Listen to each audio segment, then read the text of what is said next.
Breaking news from around your world on this Monday, August 5th, 2019. I'm Larry Rice. President Donald Trump on Monday condemned weekend shootings in Texas and Ohio as barbaric crimes against all humanity and called for bipartisan cooperation to respond to an epidemic of gun violence. Trump said he wants legislation providing strong background checks for gun users and blamed video games and mental illness for violence. Speaking from the White House about shootings that left 31 dead and dozens wounded, Trump said, "In one voice, our nation must condemn racism, bigotry, and white supremacy," adding that he had directed the FBI to examine steps to identify and address domestic terrorism. Trump went on to say, "These sinister ideologies must be defeated. Hate has no place in America." Trump suggested earlier Monday on Twitter that a background check bill could be paired with his long-sought effort to toughen the nation's immigration system. But he didn't say how or why he was connecting the issues. Both shooting suspects were U.S. citizens, and federal officials are investigating anti-immigrant bias as a potential motive for the El Paso, Texas massacre. Trump also directed the Department of Justice to seek and prioritize the enforcement of the death penalty in cases of hate crimes and mass shootings.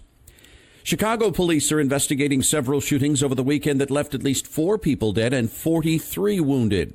CPD Superintendent Eddie Johnson said there were 3 separate shootings Sunday, resulting in at least 17 people shot. Police said Sunday's incidents follow several shootings in the city on Saturday and Friday that resulted in several injured and at least 3 people killed. Johnson said police recovered 7 firearms over Saturday night into Sunday morning at 2 locations, indicating that officers were in the right locations to thwart shootings, but unfortunately it didn't seem to deter anyone from engaging in this type of behavior.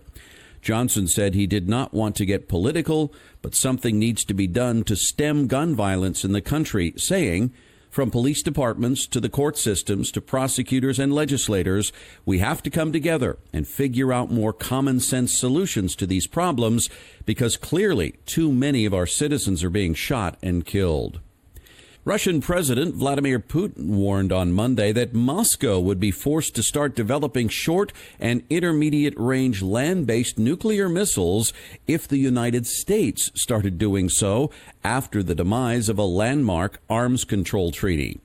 The U.S. formally left the Intermediate Nuclear Forces Treaty with Russia on Friday after determining that Moscow was violating the treaty and had already developed at least one banned type of missile, an accusation the Kremlin denies.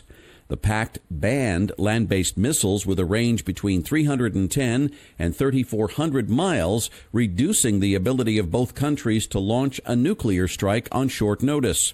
In a statement, Putin said, "If Russia obtains reliable information that the United States has finished developing these systems and started to produce them, Russia will have no option other than to engage in a full-scale effort to develop similar missiles."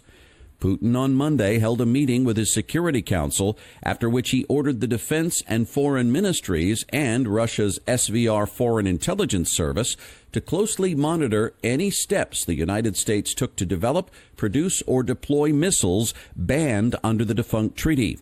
In the meantime, he said Russia's arsenal of air and sea-launched missiles, combined with its work on developing hypersonic missiles, meant it was well-placed to offset any threat emanating from the U.S. Australian Prime Minister Scott Morrison said Monday U.S. intermediate-range missiles will not be deployed in his country after the U.S. revealed ambitions to sight missiles in the Asia-Pacific region. Officials from both governments held talks in Sydney over the weekend that ended with a joint statement in which the 2 allies pledged to strengthen opposition to Chinese activities in Asia-Pacific, as both sides have become increasingly concerned about China's spreading influence. During the talks, U.S. Defense Secretary Mark Esper spoke of hopes to deploy missiles in the Asia-Pacific region in coming months, following Washington's withdrawal from a landmark arms control treaty last week. Esper's comments prompted speculation that Australia had been asked to host the missiles, but Morrison denied that any request had been made and said Australia would decline if it was asked in the future. A recent increase in tensions between Washington and Beijing, both over trade and rights of navigation in both the South China Sea and Taiwan Strait, has put Australia in an awkward spot as the United States as its biggest ally, while China is its biggest export market. Protesters filled the streets of Hong Kong Monday, joined by civil servants, teachers, pilots, construction workers, and others participating in a general strike across 7 districts. Demonstrators blocked roads and trains, and at least 200 flights in and out of Hong Kong had to be canceled. The protests were first sparked 9 weeks ago by a proposed bill that would have allowed extradition of people arrested in Hong Kong to mainland China.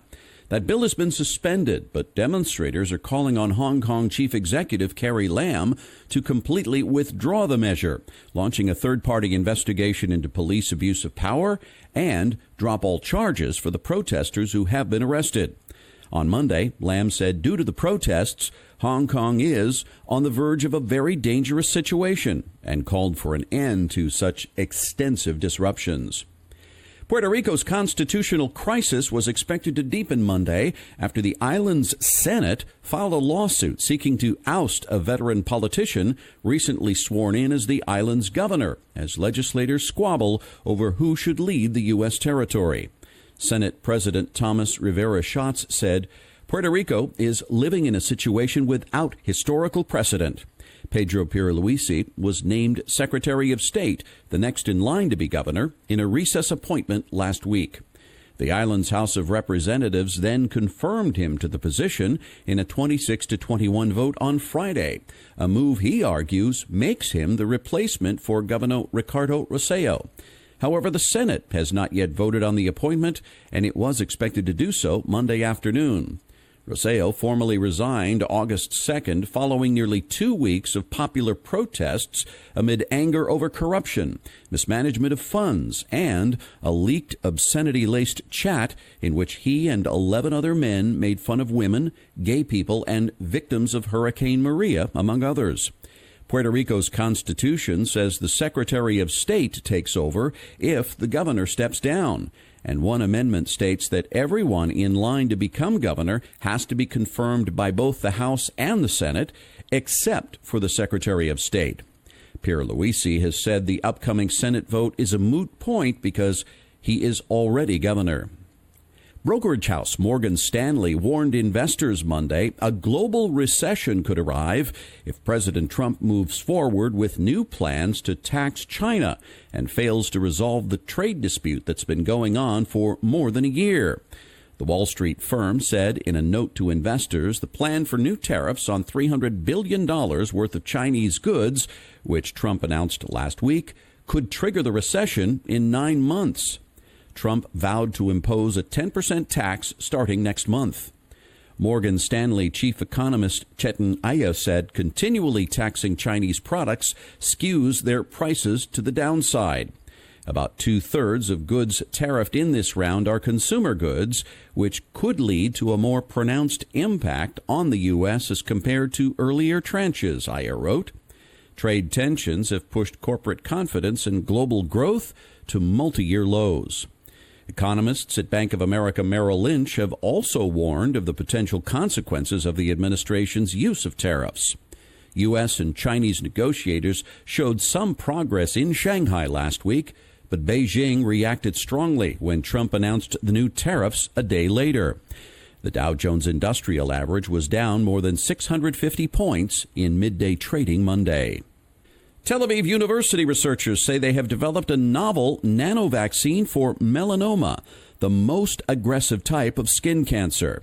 Dr. Ronit Sachi-Fayanaro at Tel Aviv University's Sackler Faculty of Medicine said, "In our study, we have shown that it is possible to produce an effective nanovaccine against melanoma and to sensitize the immune system to immunotherapies.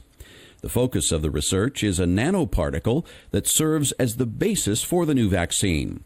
So far, the approach has been tested and proven effective in preventing the development of melanoma in mice and in treating primary tumors that result from melanoma.